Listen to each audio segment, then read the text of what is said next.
It's been obviously fantastic, and she's been a little joy of. It's fantastic having a lovely little family, and I'm so thrilled. And Catherine has been doing an amazing job as a mother, and I'm very proud of her.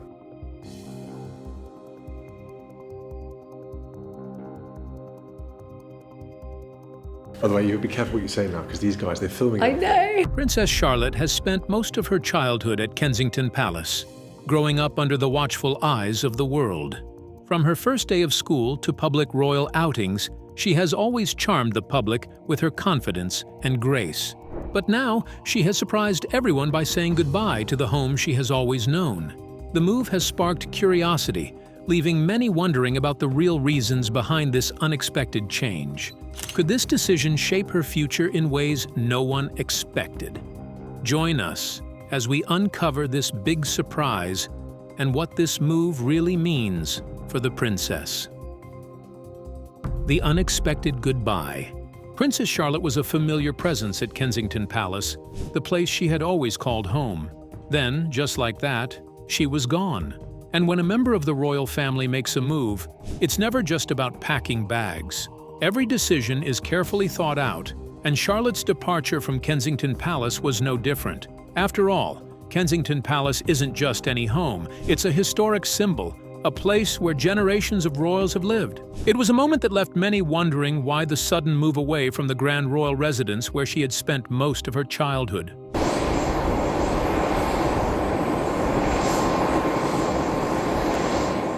What could have pushed the young princess and her family to leave behind such an important part of their lives? What was so important that it made Charlotte's family turn their backs on it? Keep watching. The truth behind it all will surprise you. To understand why this move happened, you have to look beyond the walls of Kensington Palace.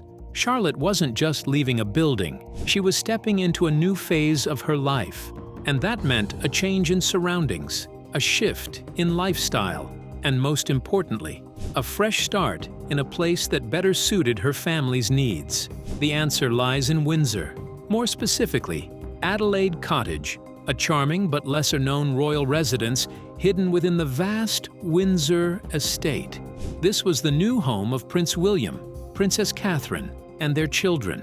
The decision to move wasn't made on a whim. It was a deliberate, strategic choice. For years, Kensington Palace had been their base, but it was never meant to be their home forever.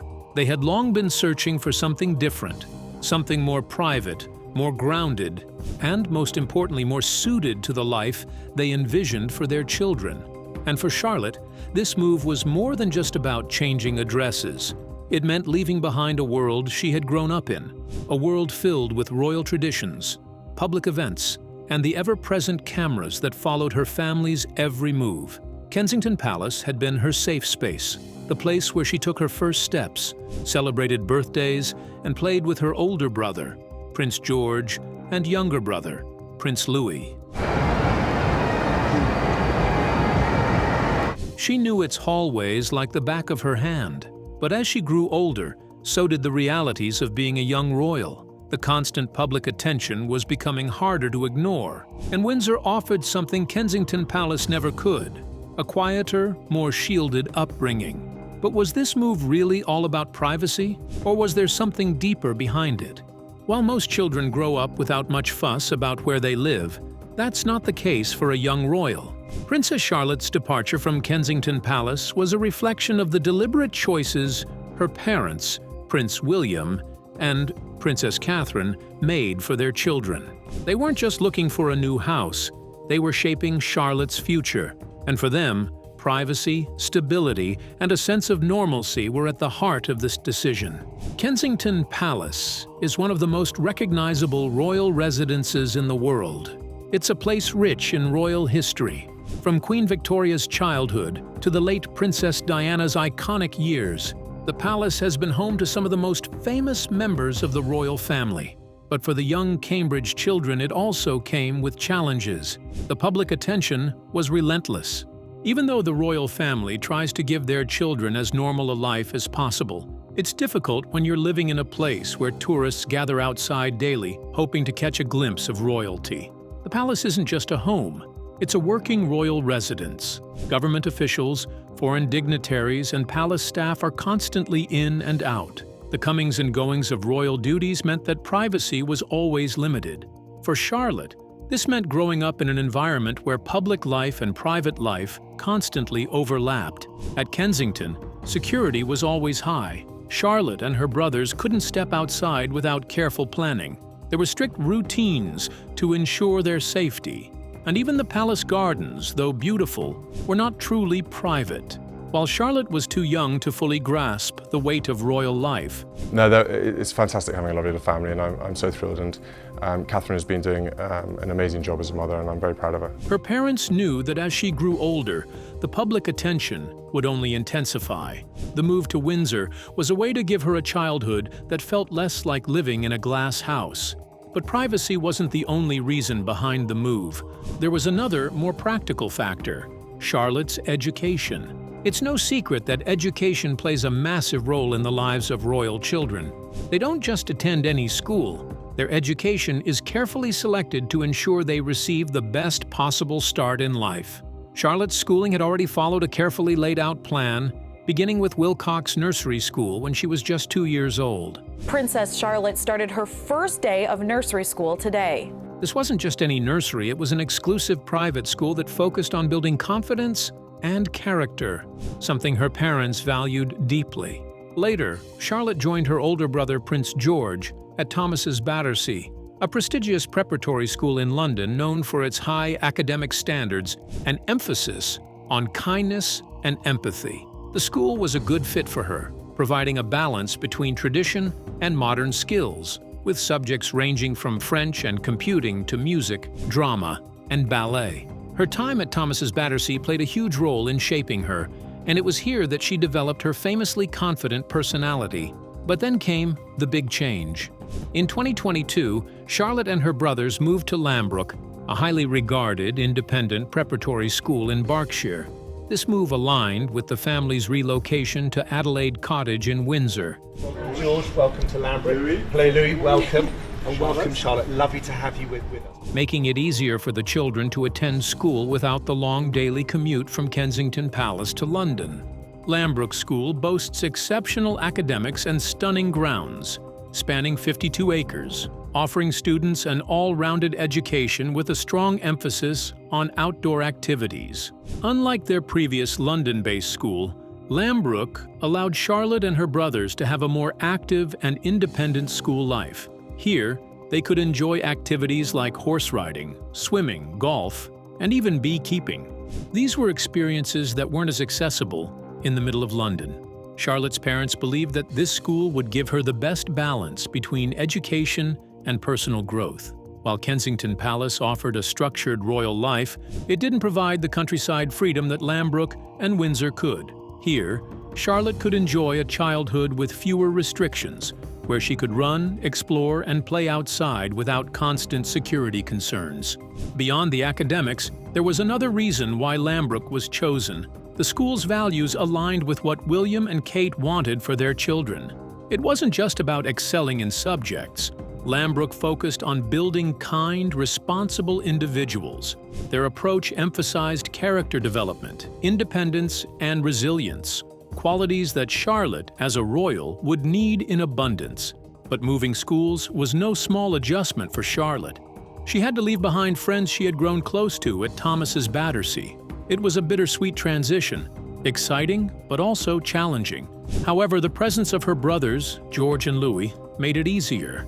They managed the change together, making the experience less daunting. Still, the move to Windsor wasn't just about schooling. There was a deeper reason, one tied to the family's connection. This part of Charlotte's move makes the story touching. It is about Queen Elizabeth II.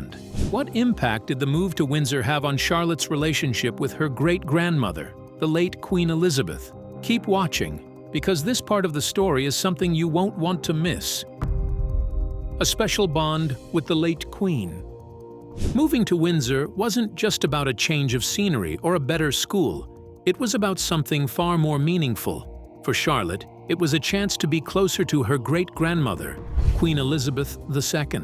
The Queen had always shared a special connection with her great-granddaughter. Charlotte wasn't just any royal child. She was the first Princess of Wales's daughter to be born in direct line to the throne since Queen Elizabeth II herself. This made their bond even more significant.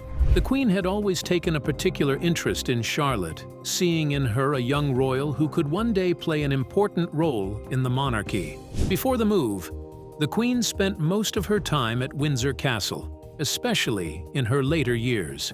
This meant that while Charlotte and her brothers lived at Kensington Palace, their visits were limited. The Queen's busy schedule and the distance meant that their interactions weren't as frequent as they could have been.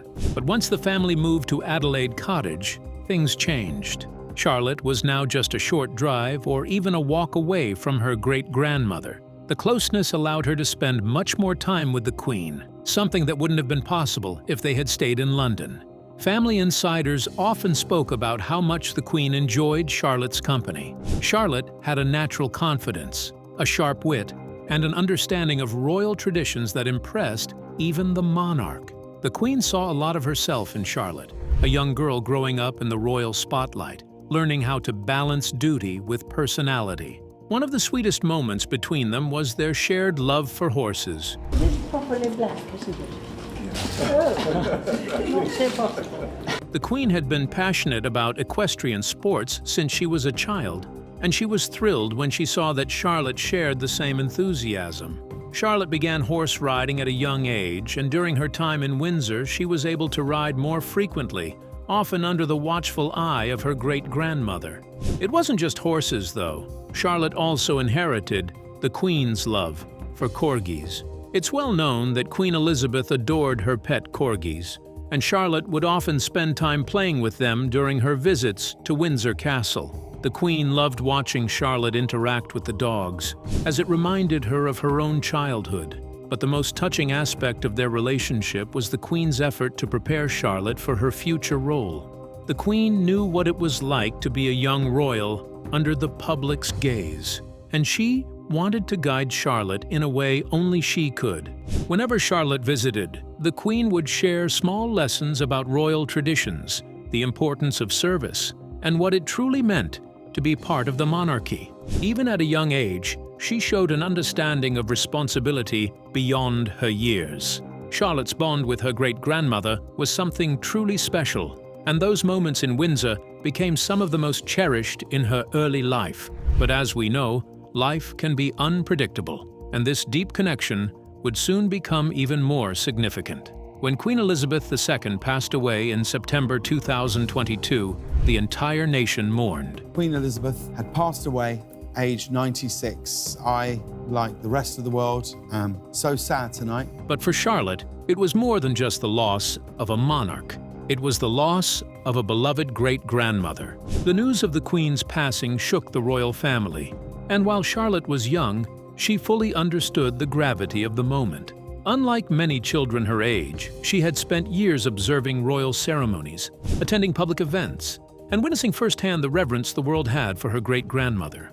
At the Queen's funeral, Charlotte's presence was deeply felt. Even though she was only 7 years old at the time, she displayed remarkable composure and respect. She wore a black hat for the first time, something significant in royal tradition, showing that she understood the solemnity of the occasion.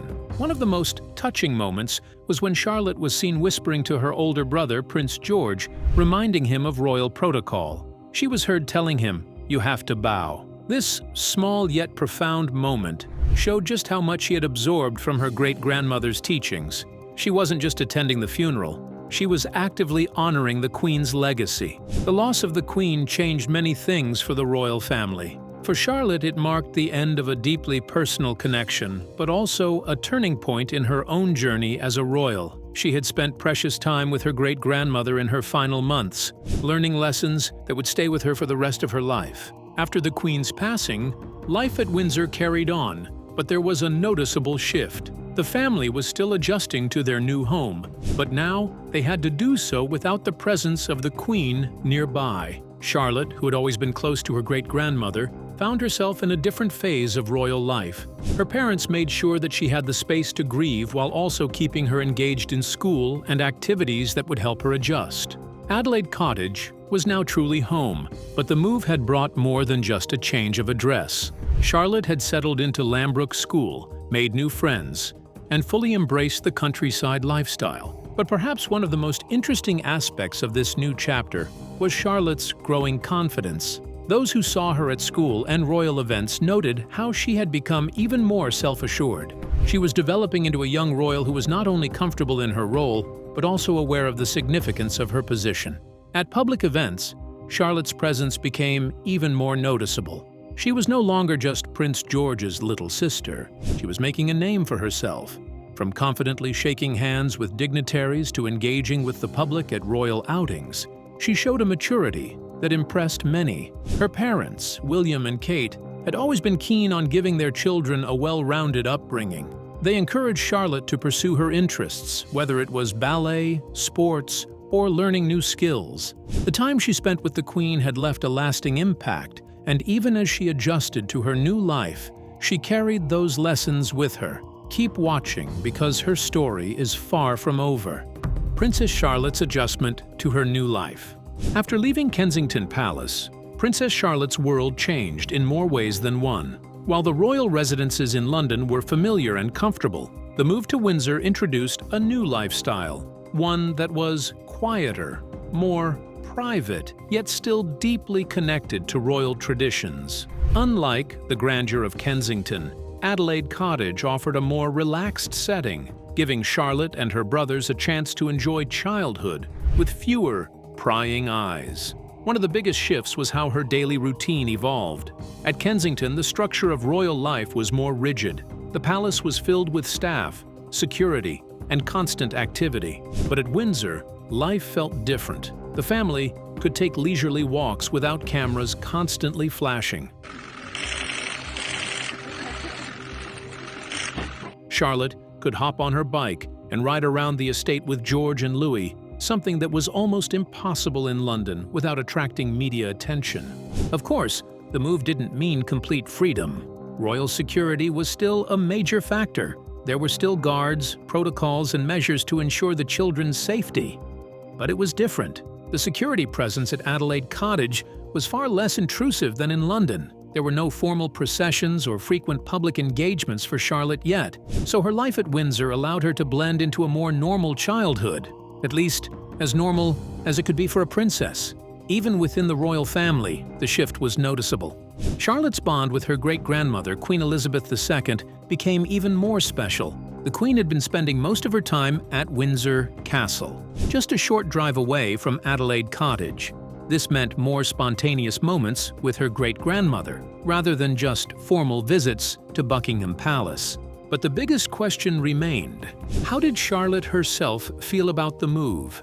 While children often struggle with change, Charlotte's adaptability was impressive.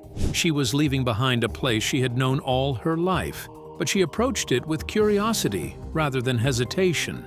Even at a young age, she understood that life as a royal meant adjustments. That didn't mean it was always easy.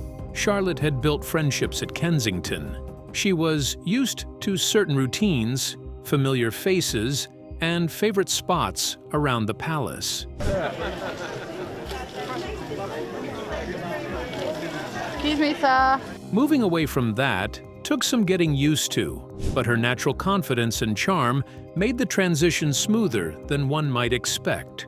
She quickly found her place in the new environment, embracing both the privacy and the new opportunities that came with it. Being a royal means more than just wearing tiaras and attending events, even for a young princess like Charlotte. At Windsor, she continued to learn what it meant to be a working royal in the future. Even though she was still a child, her parents made sure she was prepared for the responsibilities ahead. A key part of this was developing the values that defined the monarchy: duty, service, and a connection to the people. Unlike past generations,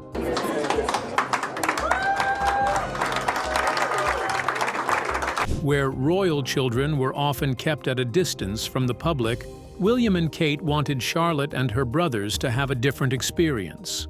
They were determined to strike a balance, giving them a childhood as close to normal as possible, while still preparing them for their future roles.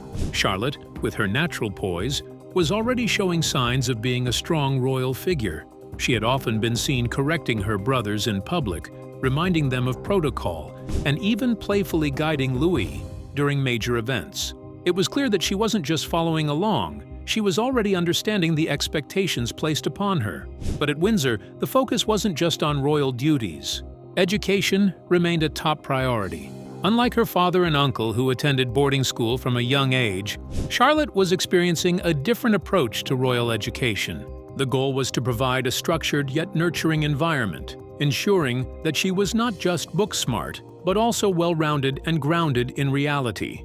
One of the key things Lambrook focused on was leadership development, and Charlotte, with her confident personality, fit right in. She wasn't just a royal by birth. She was naturally stepping into leadership roles. Favorite sport? You enjoyed the English team. Whether on the playground or in the classroom, sports and outdoor activities were another major aspect of her life at Lambrook. From horse riding, a royal family tradition, to swimming in team sports, Charlotte was embracing every aspect of her school life.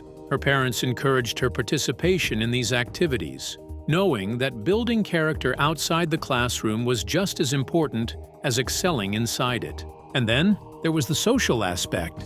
Charlotte, unlike George, had always been more outgoing. She made friends easily, and Windsor offered her a chance to expand her circle beyond just royal acquaintances. At Lambrook, she wasn't treated as Princess Charlotte. She was simply Charlotte Cambridge, a student just like the others. This approach allowed her to experience a childhood with less pressure and more genuine connections. The move to Windsor wasn't just about changing locations. It was about shaping the future. For Charlotte, this new chapter was helping define what kind of royal she would become. She was still young, but the experiences she was gathering at Windsor would play a crucial role in who she grew up to be. Her parents had carefully crafted an environment where she could thrive. They didn't want their children to be isolated in palaces, detached from the real world. Instead, they wanted them to grow up with an understanding of both privilege and responsibility.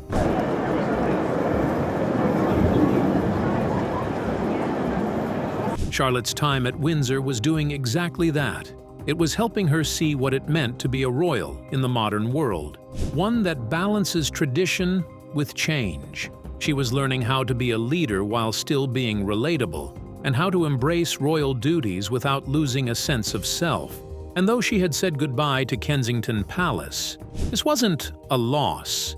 It was an opportunity to grow, to experience new things, and to prepare for the years ahead. What do you think? Will growing up away from Kensington Palace give Princess Charlotte a more grounded childhood? Or will it change how she embraces her royal future? Let us know your thoughts in the comments. And remember to like, share, and subscribe for more. Also, click the following video shown on your screen. You will enjoy it. Oh my God.